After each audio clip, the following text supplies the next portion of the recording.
আছে 7 ইঞ্চি। এই 7 ইঞ্চি আপনি বিশেষ করে আমি অনেক দেখছি, অনেক মিস্ত্রিরা এই সিঁড়ির ওয়েট স্ল্যাবটাকে অনেক কম বেশি করে ফেলায়। তো এইটা আসলে অত্যন্ত ক্ষতিকর। একটা সিঁড়ির ওয়েট স্ল্যাব যদি ঠিক মতো প্রপার না দেওয়া হয়, তাহলে কিন্তু সিঁড়িটা ফেল হওয়ার সম্ভাবনা আছে। আসসালামু আলাইকুম, আপনারা কেমন আছেন? আশা করি অনেক ভালো আছেন। নতুন একটি ভিডিও নিয়ে আপনাদের মাঝে হাজির হয়ে গেছি। আমি মোহাম্মদ জমির, সাব কন্ট্রাক্টর। তো আজকের যে বিষয়টা নিয়ে আলোচনা করব, আপনাদের মাঝে দেখানোর চেষ্টা করব, সেটা হলো সিঁড়ি ঢালার আগে আপনি কি কি চেক দেবেন। বিষয়টা আমি একেবারে প্র্যাকটিক্যালি আপনাদেরকে চেক দিয়ে দেখাবো। আসলে এই সমস্ত ভুলগুলো এখানে হয়, এই সমস্ত বিষয়গুলো আপনি চেক দিয়ে নেবেন। তো ভিডিওটি আপনারা শেষ পর্যন্ত দেখবেন, কারণ আপনি শেষ পর্যন্ত না দেখেন তাহলে আসলে কোনো কিছু বুঝতে পারবেন না।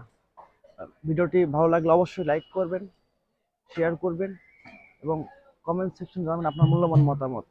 তো আপনার ফার্স্টে দেখতে হবে ডিজাইনে কি দেওয়া আছে, কেমন কি দেওয়া আছে। ডিজাইন আজকে আর দেখাচ্ছি না, আসো আমরা উপর থেকে শুরু করি।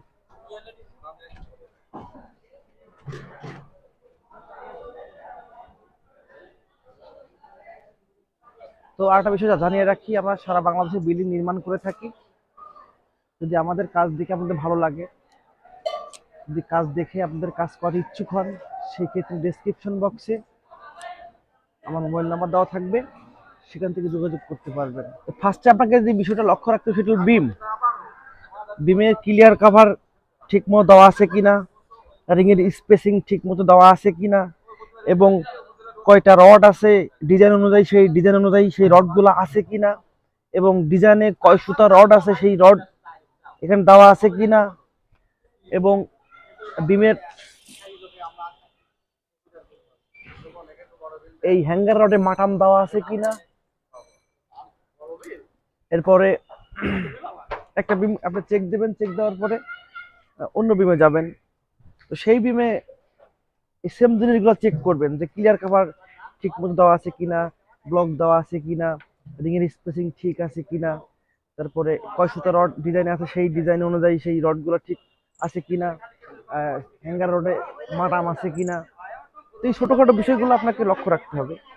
এরপর যদি হয়ে যায়, তাহলে আপনাকে দেখতে হবে যে সিঁড়ির মেন রড কয় ইঞ্চি পারবার দেওয়া আছে ডিজাইনে, সেই বিষয়টা দেওয়া আছে কিনা। আবার বাইন্ডার দেওয়া আছে, আমরা এটা বলি মেন রড, এটা বলি মেন রড, আর এটা বলি বাইন্ডার। অর্থাৎ মেন রডকে যে ধরে রাখছে, যার দিয়ে বাইন্ডিং করছি, সেটা আর কি বলি বাইন্ডার রড। তো এই বাইন্ডার রড কয় ইঞ্চি পারবার দেওয়া আছে সেই ডিজাইন অনুযায়ী সে দেওয়া আছে কিনা। এরপরে আপনার উপর আমাদের জালি 2টা, তো সেই জালি যে রডগুলো দেওয়া আছে, এই জালির মেন রড কয়টা দেওয়া আছে, এক্সট্রা টপ দেওয়া আছে, সেই এক্সট্রা টপ ঠিক পর্যন্ত গেছে কিনা। এরপরে এক্সট্রা টপের যে আপনার স্পেসিং, সেই স্পেসিং ঠিক আছে কিনা। এরপরে নিচে ব্লক দেওয়া আছে কিনা, 1 ইঞ্চি যে আমরা 3-4 ইঞ্চি ব্লক ব্যবহার করি, সেই ব্লক দেওয়া আছে কিনা। এটাকে আপনি অত্যন্ত গুরুত্ব সহকারে আপনি বিষয়গুলো লক্ষ্য রাখবেন। এরপরে 2 জালির মধ্যে পর্যাপ্ত পরিমাণ গ্যাপ আছে কিনা, এই বিষয়টা, এই যে গ্যাপ, আমরা এটা এই ব্লক ব্যবহার করি 2 জালির মধ্যে আর কি, মাঝখানে। তো এই ব্লক ঠিক মতো প্রপারলি দেওয়া আছে কিনা। যদি এই 2 ব্লক যদি এক মানে ব্লক না দেওয়া হয়, যদি 2 জালি এক হয়ে যায়, তাহলে এই ডবল দেওয়ার রড দেওয়ার কোনো ফায়দা নাই। তো এই জন্য আপনার মাথায় রাখতে হবে যে এই ব্লক ঠিক মতো দেওয়া আছে কিনা।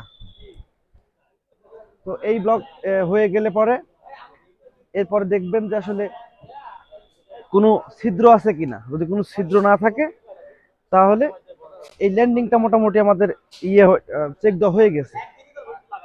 এরপরে আসবেন আপনার সিঁড়ির ধাপে আপনার এক্সট্রা টপ কোন পর্যন্ত আসছে,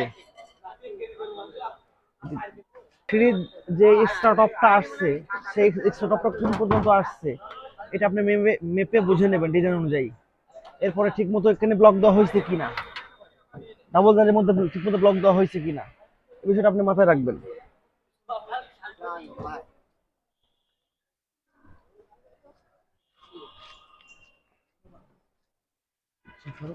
এবং সব থেকে যে ইম্পর্টেন্ট একটি বিষয় সেটা হলো এই সিঁড়ির ওয়েট স্ল্যাব। এই সিঁড়ির ওয়েট স্ল্যাবটা ডিজাইন অনুযায়ী দেওয়া আছে কিনা। আমার এখানে দেওয়া আছে 7 ইঞ্চি সিঁড়ি ওয়েট স্ল্যাব। তো এই সিঁড়ি ওয়েট স্ল্যাবটা ঠিক মতো দেওয়া আছে কিনা, এবং এরপরে আপনার যে এই যে ধাপটা মারছে তারা, এই ধাপটা অ্যাকুরেটলি যে একটা স্ট্যান্ডার্ড মাপ আছে সেই মাপ অনুযায়ী সেই ধাপগুলা আছে কিনা। প্রত্যেকটা ধাপ পারলে পরে চেক দিতে পারলে সব থেকে ভালো হয়। এবং এই ধাপটা আপনার ভার্টিক্যাল আছে কিনা, অর্থাৎ স্ট্রেট আছে কিনা। তো এটা আমরা মোটামুটি চেক দিয়েছি, আলহামদুলিল্লাহ এটা এখন ঢালাই করার মতো উপযোগী। তো এই ছোটখাটো বিষয়গুলো আপনি যদি অবশ্যই কাজগুলো বুঝে নেন, সেক্ষেত্রে কাজের গুণগত মান অনেক ভালো হওয়ার সম্ভাবনা আছে। তো আজকের ভিডিও পর্যন্তই। যদি কোনো ভুল ত্রুটি হয়ে থাকে অবশ্যই ক্ষমা দৃষ্টিতে দেখবেন। আর যদি কাজ রিলেটেড কোনো প্রশ্ন থাকে কিংবা কোনো কিছু পরামর্শ দেওয়ার থাকে অবশ্যই কমেন্ট সেকশনে জানাবেন। ভালো থাকবেন, সুস্থ থাকবেন এবং আমার ছোট চ্যানেলের সঙ্গেই থাকবেন। সালামু আলাইকুম।